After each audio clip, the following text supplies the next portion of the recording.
Circuit 42 would like to thank Pop Culture Paradise, Toy Anxiety, the Spawn Point Gamers Lounge, and Dragon's Lair San Antonio. We're here for a special episode of Film Circuit Breakdown with horror artist and enthusiast and all-around badass Nathan Thomas Milliner. Hello, everybody. So, for those who don't know, who are you and what do you do? I'm Nathan Thomas Milliner. I'm a horror artist and filmmaker, writer. Pretty much do whatever I am allowed to. I work for Horror Hound magazine. I've been with them since 2008. I am the premier artist from Scream Factory, doing Blu-ray covers for them. Did the first 4 for them. Been with them since the very beginning. I think it was 2012. And I do a lot of movie posters and commission work, logos, book covers. I have comic books I've written and produced and drawn. I've made a couple films. So, I just have my kind of toe in everything. Now, here's the thing, like, most people seem to know a lot about, they see your artwork everywhere, they see your movie everywhere, but I don't think a lot of people know about Rebel Rouser, Girl Number 3, The Malevolent, and your other comic work. So, for those... Yeah, that's... Huh? Yeah, go ahead. I was going to say, so for those who don't know, tell us a little about it. Well, that was kind of where I started and cut my teeth with art, was I started writing and drawing my own comics after seeing Batman in 1989, and most of the early stuff through that, I was around high school, so I was doing a lot of rip-off stuff, like X-Men rip-offs and things, and I got into college and discovered like stuff like The Crow and Sin City and realized, oh, well, comics don't have to be superheroes, they can be real stories and personal stories, and I wrote this book called The Malevolent, which was really me dealing with a lot of the, when you're 20, 21 years old, young man, I was kind of introverted. There's a lot of anger. You're starting to kind of discover the world and how it is and how cruel it can be and how ugly it can be at times, and you kind of need to channel that anger somewhere, and I channeled it into my work, and The Malevolent kind of came from that, kind of exercising my demons, and it was a big epic crime drama type story. And I did that. I worked on that from 96 to 2008. I ended up publishing a big 250-page graphic novel of that. And then the other comics just kind of came. I did The Girl Number 3 was a comic that was written to be a movie. I made it a comic, and then it became a movie. And Wish for the Dead was a short that I had done as well. And that became a movie. I just directed that one. Now, you mentioned earlier that you started with Horror Hound with 2008, and was that kind of your big break? And how did that project come about? Yeah, Horror Hound was definitely what brought me into the public's attention, because no one was really reading my comics or anything. I had a few readers, but it's just independent comics; they don't sell. So I just picked up an issue of Horror Hound magazine one day and just really liked it. I think it was their second issue. And I wrote the editor, Nathan Hanneman, and told him I was a big horror fan and I really liked his magazine, and if he had any room for staff artists, I'd love to join. And they were just starting out, so they didn't have any money to hire anyone. But he said I could, submit some fan art. They had a contest for the third issue, and I submitted artwork for that and won the contest, and that was the first thing I'd ever had published. I think it was 2005, 2006. And for the next 2 years, I just was kind of a fan artist for them. They had, I think, 2 or 3 other issues. They had my work in it. And then one day I wrote Nathan about some other artwork I had done, and he gave me an assignment, which was a Creepshow homage for the backorder page. And I did that, and everybody loved it. And for that, the other writers are asking me to do artwork for their articles for upcoming issues. And I think by issue 15, I was part of the staff. And now I did a cover for issue 17, which was my first. And that really was. I think that cover, issue 17, The Phantasm cover, that really, I think, was the first time people really started taking notice, because I started getting a lot more attention and people writing me and other artists writing me. And the Horror Hound was definitely the launching pad. I remember there was one in particular that caught my eye. It was the first thing I saw by you, and that was a poster that you did at the inside of one of the issues, where it had a bunch of different killers from different movies. And the thing that caught my eye was the fact that there were a lot. Huh? You there? Yeah, you said. I didn't say anything. Oh, sorry. The one in there that caught my eye was the fact that there were a lot of killers who a lot of people don't tend to remember, or a lot of horror icons that people don't tend to remember, like the killer from High Tension. Seeing the killer from Midnight Meat Train in there was really interesting, because that's a movie that I'm still having to tell other horror fans about, because I really thought that was an underrated movie, and it was very cool to see characters like that on there where you normally wouldn't see them being talked about. Yeah, that piece has become a kind of a pain since then, because what it was the issue was Horror Hound ranking the top 20 horror films of the 2000s. It came out in 2009, so it was movies that came out between 2000 and 2009. And I told Nathan, I was like, I'd like to do a piece that's all the icons from those 10 years. And I tried to guess who might. He didn't have a cover for it, and I was kind of wanting a cover. And I thought, well, I kind of had an idea that that Shaun of the Dead would win, because they had the entire staff vote. So I just kind of got the idea from the old Norman Rockwell painting that Alex Ross homage when he did the Kingdom Come comic. I'm sorry, I got a tickle in my throat. So I just kind of made a list of who I thought were iconic characters from those 10 years. And I'm an avid horror fan, so I knew all of those films and all those other characters I suggested that Nathan said, I'll leave them off. Like I had Mick from Wolf Creek, and he said, I'll leave him off, and a few others. Fun project, hard project. I was going to say, you mentioned Wolf Creek, and I freaking love that movie, and apparently the sequel is really good as well. I haven't seen it.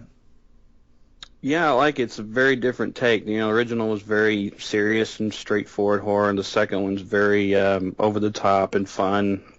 And I read that McLean kind of realized that times had changed, because when Wolf Creek came out, it was right after 9/11, and people were kind of into the reality and brutal stuff.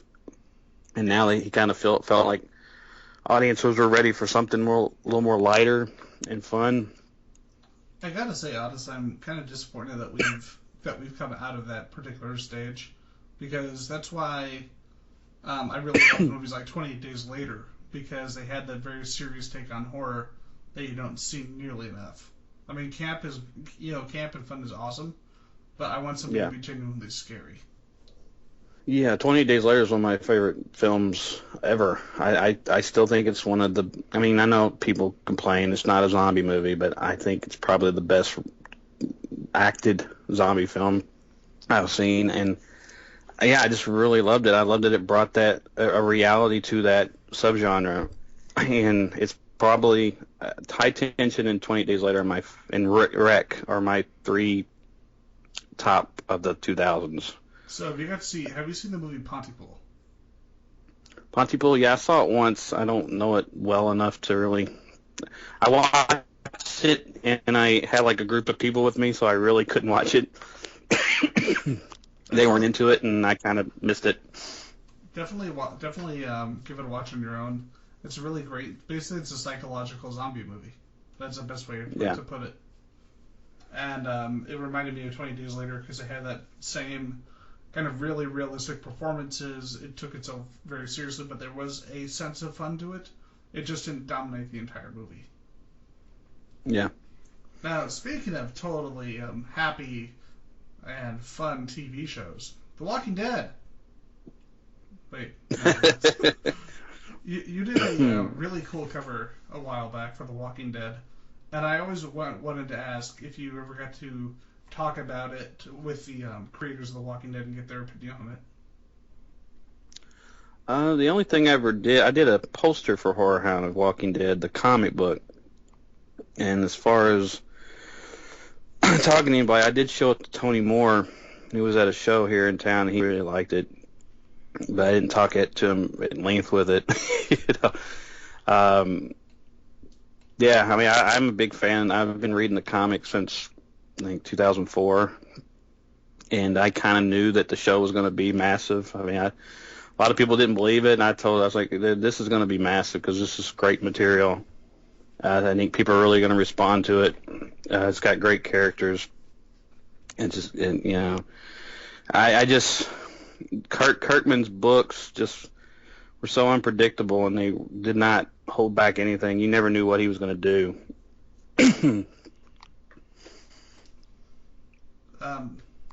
As we move over to Scream Factory, I want to tell you a quick story regarding your cover for The Burning.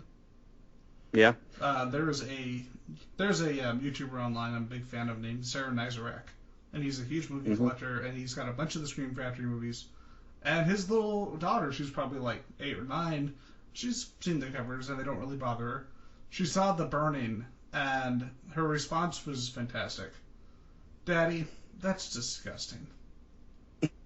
and it wasn't. It was very. He said she just had this very judgmental face, like when your parent, like when your mom or dad are disappointed in you. And she said, "Daddy, really? That's just disgusting." And I love that response. Huh? That is great. Yeah, I tell her go talk to Savini. I didn't create it. I didn't make that makeup. With that movie, I've had a few people say, "Why did you show Cropsy? That's giving away Cropsy." And I'm like, "Well, it's 2014. If you haven't seen Cropsy yet, what am I going to do?" But my logic of that is, in my experience with slasher films, it's all about the slasher. That's what the fans want. That's what they want to see. They want to see Jason. They want to see Freddy. And the best thing about that movie is Savini's work. And I'm like, I'm going to show Savini's work, and I'm going to show Cropsy. So I wanted to draw that. I wanted to draw that face. So okay. I've got to say though, regarding horror posters, one of my favorites, and it's definitely it can be said that's better than the movie, is The Town That Dreaded Sundown. Yeah, I wanted to do that cover for Scream Factory because the poster is better than the movie. But it's a great story, of course, true story of the Phantom Killer of Texarkana. And they ended up doubling it up with the Evictors and using the original artwork because there really weren't a lot of materials for special features or anything for that movie. And they just didn't know if the Evictors would sell. So I was really bummed that we didn't get to do it because I really wanted to do the cover for that because I don't think a lot of artists that I've seen have really done much on that movie and that killer. The one thing that I was actually just kind of disappointed recently because they announced an American Werewolf in London special edition, new Blu-ray coming out, and I was really hoping that would be Scream Factory's next project because they've worked on Universal films before, and yeah. I was disappointed that they weren't able to grab that. Maybe that's something. I guess is a Universal putting it out themselves. Maybe is that what it is? That's what it looks like. Yeah, I guess because it's such a big title. It's like, it's one of their I mean, it doesn't get much bigger than that. I mean, they've gotten some other Universals, but usually they were smaller ones. I think the biggest Universal gave them maybe was Halloween 2, maybe. Yeah, I'd say Halloween 2 or They Live. But then again, I'm a huge fan of They Live, so my opinion is kind of painted. Oh no, that's been a while. Now, one of the things I want to ask you, and we're talking about Scream Factory, what was the first cover that you did for them, and what is your favorite that you've done for them? Halloween 2 was the first one I did, and that could almost be my favorite because not only was it the first, but it's Halloween is my favorite franchise. The original Halloween is my second favorite horror film. So to get to draw Michael Myers and Dr. Loomis and Laurie Strode for a DVD cover was a dream come true. I kind of partial to the Day of the Dead cover and maybe the Howling cover. Yeah, I've got to say I'm a huge fan of what's being done. I got the one that disappointed me, and I'm not sure if this is by you or by somebody else. It's the one for Ravenous, and it just felt. Yeah, did that get a cover? Because I heard that they weren't doing any special cover for that. I think it was just going to be existing art. They did a cover, but it's like these kind of photoshopped head cover, and it looks really weird. It doesn't look like the kind of work you'd expect from Scream Factory. Is that not the old VHS cover, or is that something new? I haven't seen it yet, but I remember writing them about it because I love that movie, and I wrote them about it, and they said we're not doing artwork for that one. So I'm guessing what they have is something that was already available or existing. That movie never got it any good. I don't recall anything good on that as far as marketing or promotion. Like it was in that time in the 90s where that's pretty much what it was. It was just these really bad, poorly photoshopped heads tossed on. I mean, they still do it now, but it was even worse in the 90s. That stuff's really dated looking. I look back at 90s posters. Some of them are just awful. Do you remember the Event Horizon poster? Like, yeah. That really great, that really cool looking theatrical one that they had on billboards where it was the astronauts being pulled through the Event Horizon. But then you had the video cover, which was, let's see whose forehead is bigger, Sam Neill or Lawrence Fishburne. It's probably Lawrence Fishburne. Yeah, they're really bad. I even have this book on like great horror movies, and it goes all the way into the 90s and like movie posters. And there's like Alien 3, and I remember seeing. I loved Scream when it came out, and I just really loved that film, and I wanted to get one sheet of it. And then I went online to see what the poster was, and I saw that, and I was like, "Oh my gosh, are you kidding me? I wouldn't even put that on there if you paid. I wouldn't put that on my wall if you paid me." Like. This great movie, and it's just Drew Barrymore's face with a mouth covered with a hand. I really wish they could find some way to get your drawing that you did for that movie, because that thing is freaking amazing looking. Oh, the Scream piece. Yeah, you don't see it's kind of funny. Like, I don't think that people realize that kind of dark purple can actually bring a really good tone. Like, they just see the color purple, and they say, oh, that's not intimidating, you gotta go for black and blue.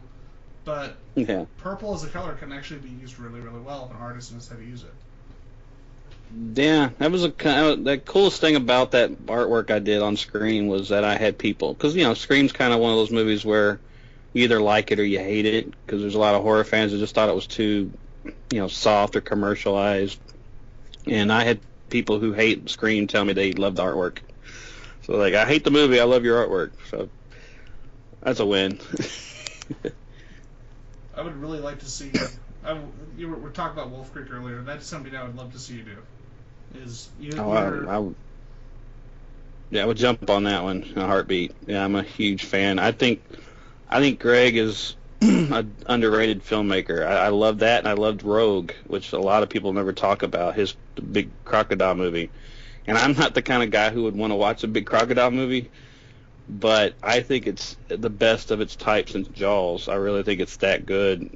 I don't know why it was overlooked, but it's wonderfully done. If as someone who's worked really closely with Scream Factory since 2012, is there any particular movie that you would love to see them get a release of? Well, being a huge Nightmare on Elm Street fan, if they could get a hold of those, not only because I would love to do them, but because so far it's been kind of lackluster with what's been released of what, I mean, a lot of they're throwing like the remake images on the cover and saying, this is the original movies and box set. I'm like, that's Jackie Earle Haley. Are you kidding? So any of the Nightmares would be incredible to do. Somebody was kicking around Shocker, And I know Shocker's not the greatest movie ever, but I kind of dug it, and I think it would be fun to do artwork for that one, just on an artwork level. Because I don't see a lot of Horace Pinker artwork, and I think it would be fun to do that character. I would love to see Road Games, personally. Yeah, Road Games was great. I love that film. I mean, there's so many. I think a while back someone asked me that, and I made like a list of 10. I can't even remember what they were, but yeah, there's some. I just love working for them. I told them a while back, it's like Christmas. Every time I get an email or a phone call where they're asking me to do another cover, I can't wait to hear what the movie is. Sometimes I'm like, okay, and then sometimes I'm like, are you kidding me? I get to do that. Like when they called me up with Day of the Dead, I thought, I get to do Romero Dead film. You know, I can't even fathom that. 10 years ago, I can't believe that I've been able to contribute to some of these movies that I watched when I was a kid, that I've admired my whole life, and I get to say I've done artwork for Wes Craven movies and George Romero movies and Tobe Hooper movies and Dante movies. It's it's pretty mind blowing. Now, speaking of which, speaking of horror movies, you did one recently. It was a limited number, and my friend Kelly, I think he's a friend of yours too, Kelly Hammond, actually picked up one of the last copies of the poster, and that was for a certain Texas theme movie. So why don't you tell us a little bit about that? Well, I just felt like I needed to do something Texas Chainsaw based. It was 40th anniversary. That's my third favorite horror film, and a few other people were doing them, and that was just mine. I decided to do a couple copies and put them out there exclusively. And they were pretty much gone in a day, I think. So, as a horror fan, there are two things I want to ask you about. As far as like the new movies coming out in the last few years, like we talked about earlier, what your favorite zombie movies were. But what is like your favorite? What are your if you were to list your top 5 favorite horror movies from this last decade, this last 10 years, what would they be? Yeah. Top 5 from last 10 years. High Tension, 28 Days Later, Wreck, The Descent, and man, I'm about 5th.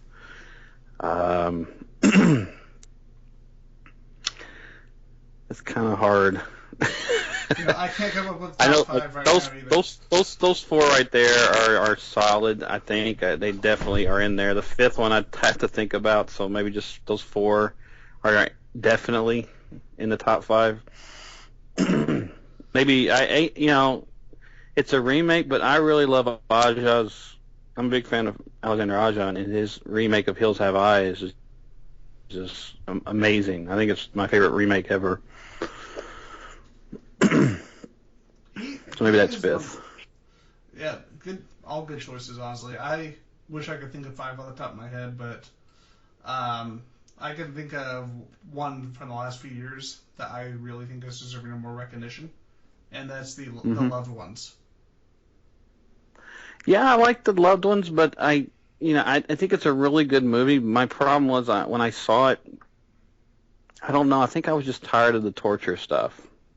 Not that it's a bad movie at all, but I think I was just kind of like, okay, I'm tired of people being strapped to chairs and tortured. But then I watched Big Bad Wolves, and it's the same thing. So I don't know. I recognized how good that was. Now I think about it, maybe my 5th one would be The Conjuring. That's so good. Because it just took me way back to the Poltergeist and Exorcist, watching that as a kid, Amityville. It just had that feeling, and it actually made me weep at the end of the movie. I got emotional about that movie, and that doesn't happen all of the time, especially with horror. I just couldn't talk about the movie. I don't know what it was. It just struck a chord with me. And I just loved, some people trashed it because it had that Spielberg vibe to it. Like it's too nice and has a happy ending. I'm like, what's so bad about that? I'm one of the people, like, I get criticized a lot because my endings I usually have downer endings in very depressing movies and comics. But I'm like, sometimes it's nice to have a happy ending, and The Conjuring does. It's a very powerful ending. It seems like it seems like Hollywood and particularly television is starting to kind of embrace not even just horror, but that kind of surrealness that you weren't seeing for the longest time. And now you're having shows that deal with it to varying degrees. Like you have a show like Sleepy Hollow, which is pretty much a really fun kind of action horror. And then you have, Walking Dead, like we talked about earlier. You have something like True Detective, where a lot of people didn't go in expecting this surreal weirdness, and then they went in and they got this brilliant show that you can tell is very much influenced by something like Twin Peaks. Yeah. And even Hannibal and Bates Hotel. There is so much. It really seems like, at least with television, that they're really embracing what you can do with the horror genre. Yeah, TV's been. I mean, I've never seen horror fans so negative nowadays. It just makes no sense. I don't understand the hate for Walking Dead. I don't understand the hate for some of these other shows. They're all stellar, incredible casts, incredible writing. It's horror on TV and it's booming. I mean, we got a little taste of it before with Dexter. It was a huge and successful show, and I don't know. TV is definitely killing it in horror, more so than Hollywood is. I mean, Hollywood's been kind of up and down. I mean, most of the best horror has been coming from Korea and France. I think the big problem is, like, with the horror audiences. In my opinion. And, of course, still we have the indies. I get this whole thing where people say the modern horror sucks, and I just don't get it. Yeah, I'd say that. I think the problem is that we've got this horror audience, especially from our generation, who they just, they saw a couple bad remakes, saw some horror movies that they didn't like, and they just decided, hey, this generation of horror sucks. It's like, no, that's not true. For every remake of The Thing, you have something like Trick or Treat, or you have something like the Fright Night remake, which I actually really liked. I know people are divided on, but I thought it did a really good job with what it was doing. Yeah, I mean, the people who say everything sucks are usually talking about what's coming out of Hollywood, which generally does suck. I mean, it has been remake after remake, sequel after sequel, paranormal, supernatural, evil kid movie. It's found footage. They get on these things where they do found footage, or everything's 3D, and but that's just gonna happen. I mean, every once in a while, a good one comes through. Yeah, I think with the modern horror, everybody is so hooked up on what Hollywood's giving them, which is mostly remake, sequel, found footage, 3D, any gimmick, anything that's working. The possession, supernatural, evil kids stuff. That seems like that comes out every other month. They just flavor the month thing, and every once in a while, and usually that's kickstarted by a really good independent film that has success, like something like Paranormal Activity, which everybody's ripping off. And that movie gets a lot of crap, but that movie was brilliant, and it was made for $11,000 by like 3 people. It was 2 actors, a director, making it on weekends, and it became a phenomenon, and it worked. I sat in movie theaters watching that thing, and it had its audience in the grasp of the hand. I mean, people were staring at the screen and quiet as a mouse watching those movies, and screamed and jumped, and they did their job. So I don't understand. I mean, I know some people want to see something. Same way with Blair Witch. People were really disappointed because they didn't see a witch. Well, if they had shown a witch, it wouldn't have done half as much as your imagination was going to do to you. I think some people just need to see something fantastical to feel like they've gotten their money's worth. They don't want to have to think or use their imagination on things a lot these days. It's like, if they had shown me the Blair Witch, she probably would have been goofy looking to me or something, But the idea of what was causing all of this, it was far more frightening to me. I agree on that, and it really does seem like, it's getting harder and harder to find people who can appreciate, really good psychological horror. And I don't know, there's so much good stuff, especially with what's still coming out of Korea, China, and Japan, and I believe it's Thailand. Is it Taiwan or Thailand? I think it's Taiwan with the Eye movies. And while the third one was pretty bad, the first two were awesome. I think in many ways, Japan, it seems like the only market where psychological horror seems to do really well nowadays with a large audience. Yeah. And they've been ripping them off for the last 12 years. I mean, ever since The Ring came out, that's like everything looks like The Ring. Everyone's a contortionist and it's all the same tricks. Everybody with long hair, figures. It's just, it became kind of cliche, I think. But going back, I like imagination. Like, going back to that, I just thought about The Conjuring, and one of my favorite scenes in The Conjuring is seeing where the girl's pointing at the door, saying there's somebody standing behind the door, and you don't see it. You never see it, and to me it was so much more effective that I didn't, because I started to believe that there something was there, and that tension building. I just really love that film. I think in many ways a movie that I try to show a lot of my friends is the Japanese movie from the 70s called House. Have you seen it? From the 70s? I have not seen that, no. Really great, bizarre haunted house movie, completely different from any of the Japanese horror that people are used to.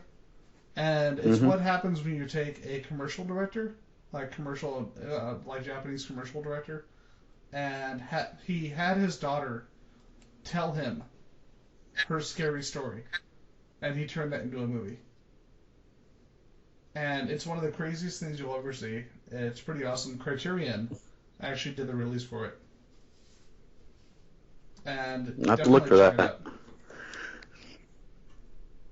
And I'll tell you this, I can guarantee it's like nothing else you've ever seen.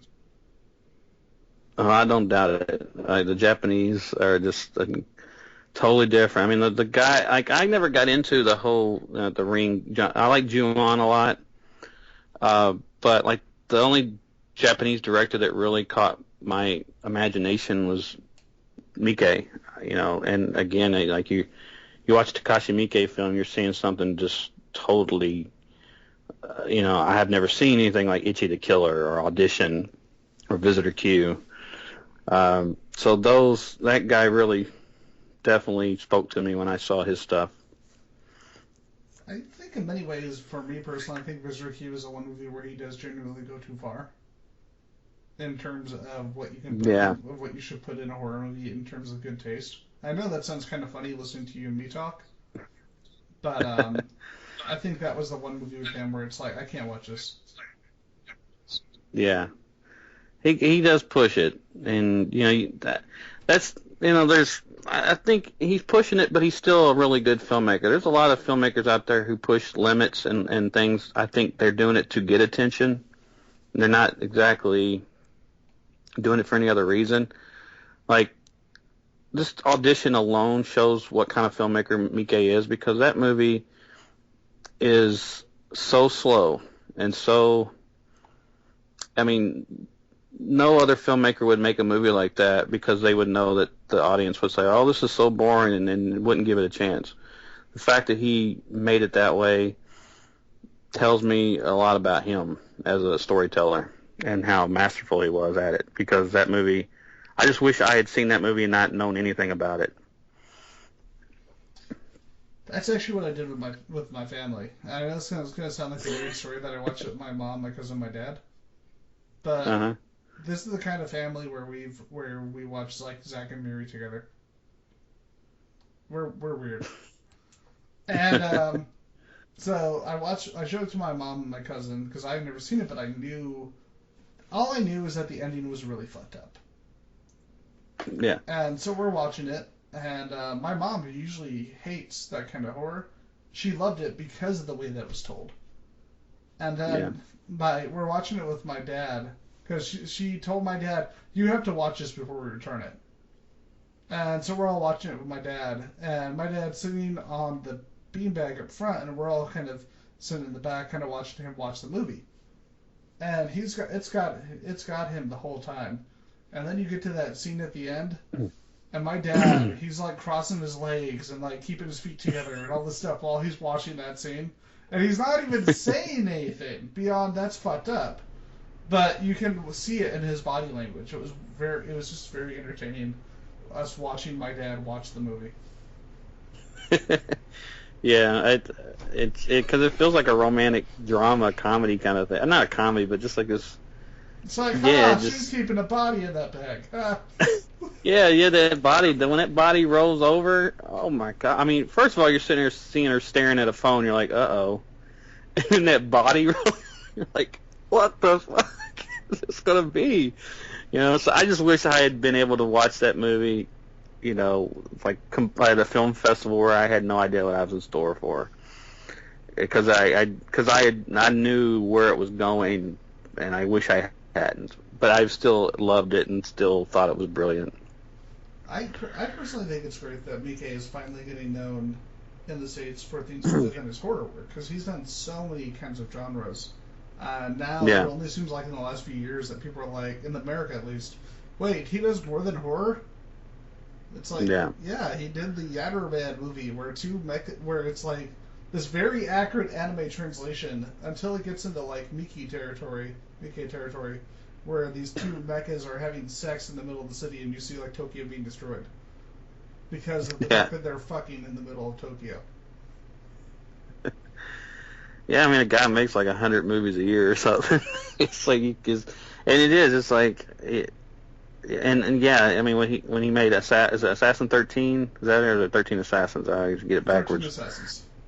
Yeah, I mean it's just possibly one of the best samurai movies ever made. It's just 180% different from what he did, before.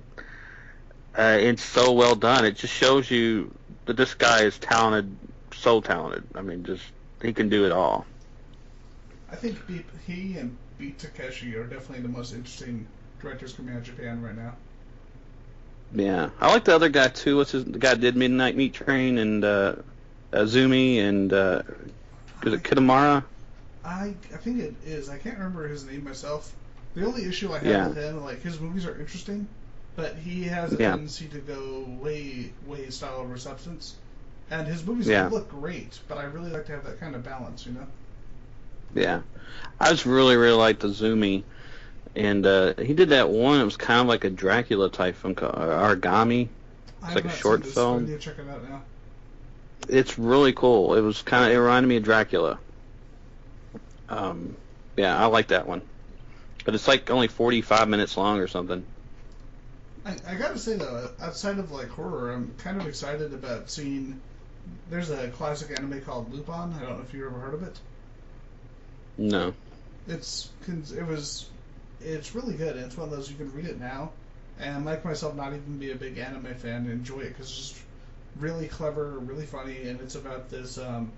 It's basically about this jewel thief, and they're actually getting a lot of really good people for it. He's actually directing it, and the actor who played Zenigata. The actor who plays the character named Zenigata, he's actually been in a lot of movies, including Ichi the Killer. He's the main character in Ichi the Killer. And he was also in Thor the Dark World, Thor, and a bunch of other movies here in the States as well. And so Ichi the Killer is playing the goofy inspector in this movie. It's kind of awesome. So, before we bring the interview to a close, you have two projects coming up that I wanted to talk about. Wish for the Dead and a Nightmare on Elm Street book that you're going to be working on. Okay, Wish for the Dead is a new film that I wrote and directed based on a comic I had done in 2001. It's kind of a zombie story, loosely based or inspired by The Monkey's Paw. A guy who's losing his wife to cancer is stuck in the hospital. She's terminal. She's going to die. And he's looking for anything that can save her. And he meets somebody who offers him that chance, but nothing like that ever goes right. I don't want to go into it because I can ruin the movie. But we showed it at Horror Hound Weekend in March, and it's going to start showing at more conventions and film festivals coming up soon. And you also had a new book based off the you also had a new book that you're working on based off the Nightmare on Elm Street films, Never Sleep Again. What can you tell us about that? Right, Never Sleep Again was was a documentary about the Nightmare on Elm Street series that came out, I don't know, 4 or 5 years ago, and it was written by a guy named Tommy Hudson. And Tommy decided to make a book about the series, but then he ended up finding so much material on the original film, stuff that nobody ever seen, photos no one had ever seen, stories no one knew, that he had so much material that he didn't have the heart to edit it all out, because if you were to make a book about the entire series, you would only maybe get 20 pages about the original film, but he had 250 pages worth of material about the first film. So the book's all about the original film. It's the 30th anniversary this year, and there's stuff in there that no one knows. They went to people's houses and dug through photo albums and found Polaroids and images that no one's seen in 30 years, stories that no one knows about, things that fans have thought they knew for years are totally false, that they found the actual truth about things. So I just couldn't wait to see this, and I found out about it.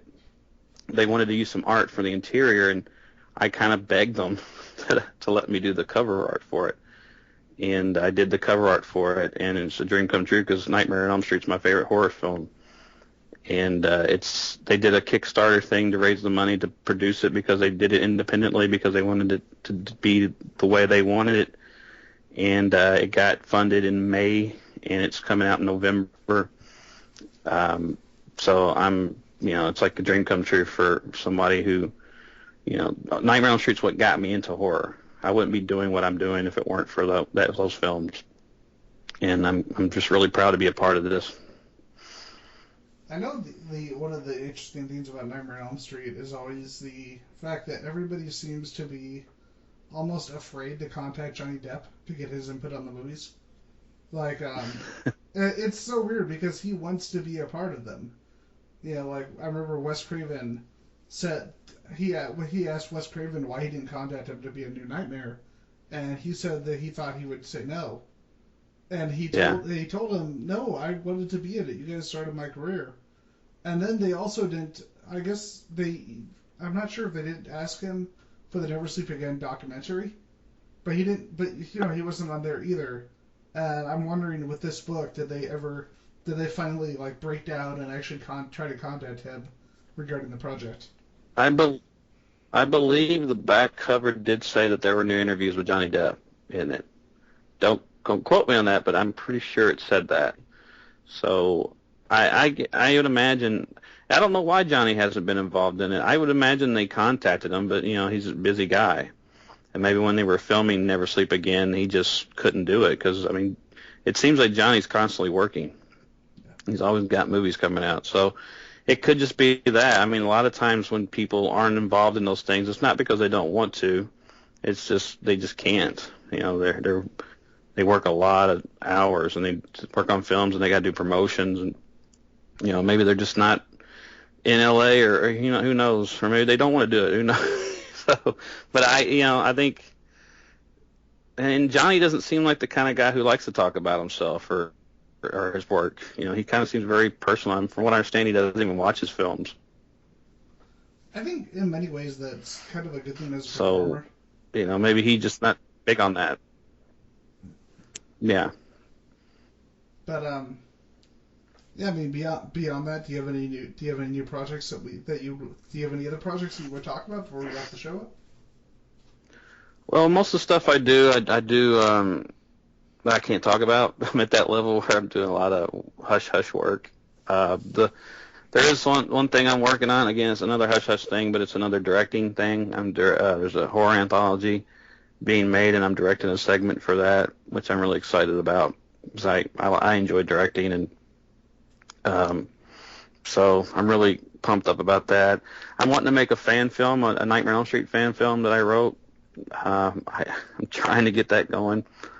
It's just a lot of different things. I'll be doing the cons soon, the convention.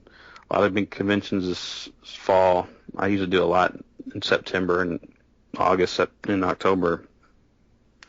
So I'll be at like Scarefest in Kentucky and Horror Hound Weekend, and I think it's Indianapolis this time. I just keep busy. I do a lot. I get new gigs every day. It's been a blast. I never know what I'm working on next. There's posters and book covers and album covers. So it's a great job being a freelance artist because it's not the same thing. It's not over and over and over. It's something different and new, and I'm just very blessed. I got a lot of opportunities that I never thought would come my way, and I've gotten to work with some great people. The people at Scream Factory and Horror Hound are like family to me, really. They're just really easy and excited and love what they do. The Horror Hound calls himself the fan magazine, and that's 100% true. They are diehard fans of what they do. The guys at Scream Factory are diehard fans. They fought to make this company happen, and I'm really excited that they've been successful. I can't believe how big Scream Factory's gotten in like under 2 years, because it's not been 2 years yet, and I think they have over 100 titles. So it just kind of blows my mind how big they've gotten. They've basically become the Criterion collection of horror films at this point. Yeah, I mean, they're given the proper love. I mean, these guys really do love these films, and they want to give them attention. It's a great product. I'm just proud to be, part of their legacy. And as we bring this show close to that, where can people find you? I'm on Facebook, on there a lot. Nathan Thomas Milliner, and then I have another fan page, The Art of Nathan Thomas Milliner, and then I have a website called rebelrouserart.com, which I don't update a whole lot because I'm usually just really, really busy. I kind of stay on Facebook a lot. But yep, that's where I'm at. It was great to have you on the show, Nathan. This has been the end of a very special episode of Film Circuit Breakdown. And remember, film fans and circuit riders, keep watching scary movies, or Nathan is going to send Leatherface to come kill you.